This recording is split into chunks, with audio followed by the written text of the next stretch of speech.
নমস্কাৰ সকলোকে ইদুৰে আইকিউলৈ আপোনালোকক স্বাগতম জনাইছো। আজি আমাৰ ভিডিঅ'টোত ডিছকাশ্যন কৰিম স্বাইন ফ্লুৰ বিষয়ে।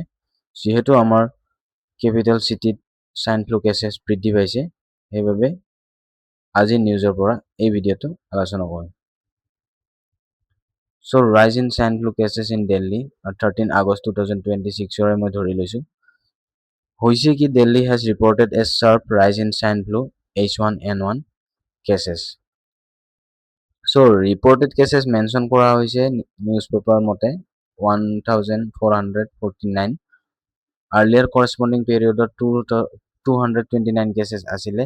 The increases was more than 6 times compared with the previous year's corresponding period. So যোৱা বছৰ compared কৰিলে 6 times বেছি বৃদ্ধি পাইছে। So explanation যদি আমি চাবলৈ যাওঁ, swine flu is a type of influenza caused by the H1N1 virus. Since it spreads mainly through the respiratory system and increase in cases requires monitoring by health authorities. So itu eta influenza hoy aru H1N1 virusor pora itu hoy bostutu. To exam point of view jodi chao H1N1 itu swine flu hoy aru influenza virus hoy. So what is swine flu? So swine flu is a respiratory infection caused by the H1N1 strain of the influenza virus. So H1N1 strain of the influenza virus opor swine flu bemar to hoy. Swine flu comes from the fact that H1N1 viruses have historically been associated with influenza virus found in pigs. So itu actually gahorit poa jay. However, the H1N1 virus that caused the 2009 pandemic spreads mainly from person to person. So, itu person to jehetu virus hoy person to person itu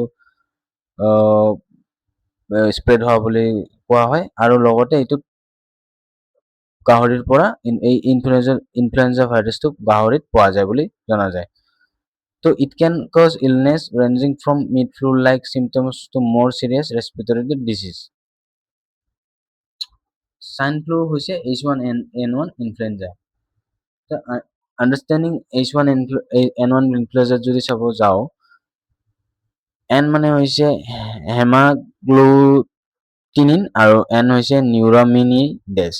The H1N1 describes the particular combination of these viral surface proteins.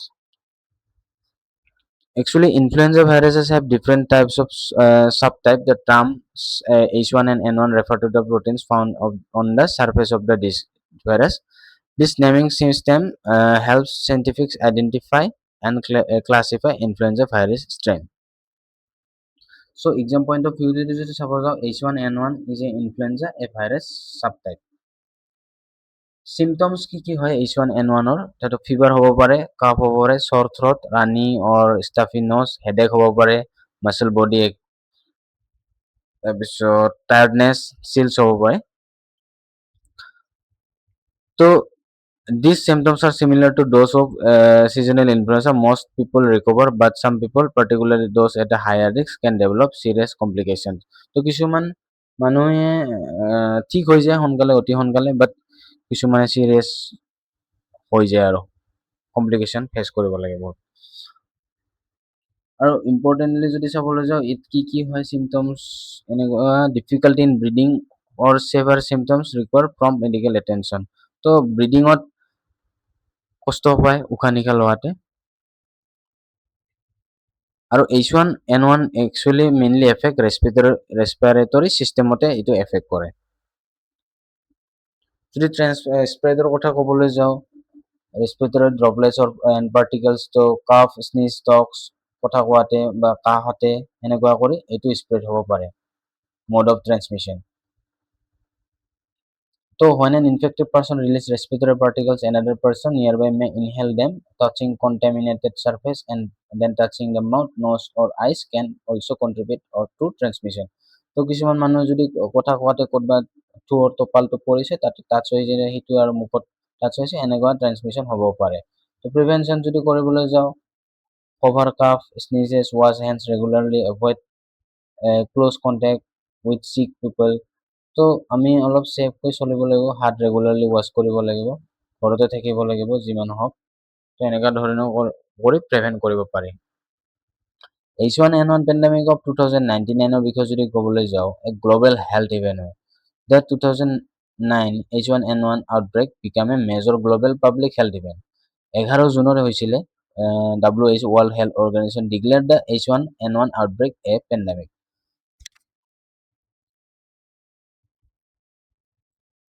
So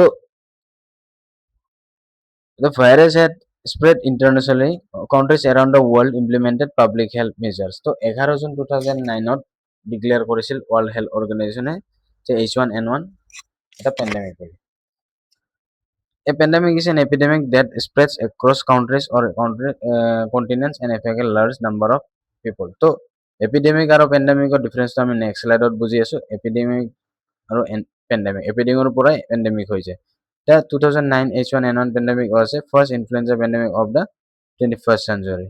So, H1N1 pandemic to 2009 এইটো এটা 21st century first pandemic বুলি ক'ব পাৰি আৰু The first cases H1N1 in India যদি চাবলৈ যাওঁ historically এইটো যদি চাবলৈ যাওঁ পাষ্টৰ কথা 2009 কথা তো এইটো India first reported H1N case detected in Hyderabad পোৱা হৈছিল 16 May 2009 and the clipping also mentioned that India recorded 1035 death by 24 March 2010 তো 1000 plus মানুহ ঢুকাইছে যোনটো আমাৰ আৰ্টিকেল হিচাপে কয় The explanation: the India was among the many countries affected by the 2009 H1N1 pandemic. After the first reported pandemic, surveillance and public health measures were strengthened. So, যদি ইয়াৰ পৰা চাবলৈ যাওঁ, where is the first reported H1N1 cases detected? itu Hyderabad হ'ব 2009 16 May. The Epidemic Diseases Act 1897 itu এটা Epidemic Disease Act হয়. Epidemic Disease Act 1897 is an Indian law dealing with dangerous epidemic disease. So, itu এটা dangerous epidemic disease ওপৰত itu এটা act হয় Epidemic Disease Act. The act gives government certain powers to take special measures when an outbreak of a dangerous epidemic disease occurs and ordinary legal provisions are considered insufficient.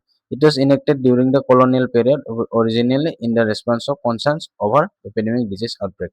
So, Epidemic Disease Actor পৰা যদি আমি চাবলৈ যাওঁ এইটো আমাৰ ডেটটো ইয়াৰটো বহুত important হয় 1897 স্পেচিয়েল মেজাৰ কিছুমান লোৱা হৈছিলে এই এক্টৰ আণ্ডাৰত আৰু সেকশন 2 অফ দ্য এক্ট এই সেকশন 2 এই এক্টৰ সেকশন 2 মেনশন কৰা হৈছে যে the gives the government power to take special measure এই special measure যে ল'ব পাৰিব গভৰ্ণমেণ্টে এই সেকশন 2 এই এক্টৰ সেকশন 2 ধৰা দিয়া হৈছে যেনেকুৱা measures may include inspection of person, inspection of seized vessels, segregation or suspected of infected person, other preventive measures. So এনেকুৱা ধৰণৰ কিছুমান বস্তু এই সেকশনটোত দিয়া হৈছিল The main idea is that during the dangerous epidemic, the government may need additional power to control the spread of disease. তো ট্ৰিটমেণ্টৰ কথা যদি চাবলৈ যাওঁ এণ্টিভাইৰেল ট্ৰিটমেণ্ট তো আৰ্টিকেল মতে লিখা আছে যে Oseltamivir as an antiviral medicine used against influenza. ইয়াৰ এগেইনষ্টত এইটো ইউজ কৰা হয় বাট antibiotic do not treat influenza virus. Antibiotic treat নকৰে এইটো bacterial infection treat কৰে antibiotics antiviral certain viral infections. তো Oseltamivir belongs to the group of the medicines called neuraminidase inhibitors. তো এইটো গ্ৰুপৰ পৰা এইটো বিলং কৰে it may be prescribed the influenza particularly for people who are at higher risk of complication or who have severe illness. তো যদি Delhi কেছটো important হয় why was the Delhi increase important তো Delhi যোনটো আমাৰ এইটো কেसेছ বাঢ়ি আছে কিয় ইম্পৰ্টেণ্ট যদি হয় এইটো আমাৰ আগৰ প্ৰিভিয়াছ ইয়াৰত যদি চাবলৈ যাওঁ 229 কেसेছ আছিল বাট দিছ ইয়াৰ তো এটলিষ্ট 6 টাইমছ মোৰ দেন 6 টাইমছ হায়াৰ হৈ গৈছে তো সেইটো এটা চিন্তা কৰিব লাগে কথা পেণ্ডেমিক আৰু এপিডেমিকৰ কথা যদি ক'বলৈ যাওঁ এপিডেমিক হৈছে এটা মানে ৰিজন বা কমিউনিটি ৰিজনৰ পপুলেশ্যনৰ ৱাইজত হয় আৰু পেণ্ডেমিক যদি ক'বলৈ চাওঁ যে geographical area spreads across large geographical areas often international or world wide এটা মানে ইম্পৰ্টেণ্ট কুৱেশ্যন লৈ আছোঁ swine flu is caused by which virus H1N1 influenza virus হয় H1N1 belongs to which influenza group influenza A group হয় in which year did the H1N1 pandemic occurs 2009 হ'ব ইয়াৰটো which organization declared H1N1 এইটো WHO জানোই আমি when was the H1N1 pandemic declared 11 June 2009 where was the Indian first reported H1N1 case detected এইটো হায়দৰাবাদ তাৰপিছত যদি question আহে the Epidemic Diseases Act was enacted in which year 1897 which section allows special measures during a danger epidemic section 2 what is the main purpose of the Epidemic Diseases Act to provide government powers to make special measures to prevent the spread of dangerous epidemic diseases আৰু H1N1 a bacterial disease নহয়, এইটো এটা bacterial disease নহয়। তো ধন্যবাদ, আজি ভিডিঅ'টো ইমানতে সমাপ্ত কৰিছোঁ।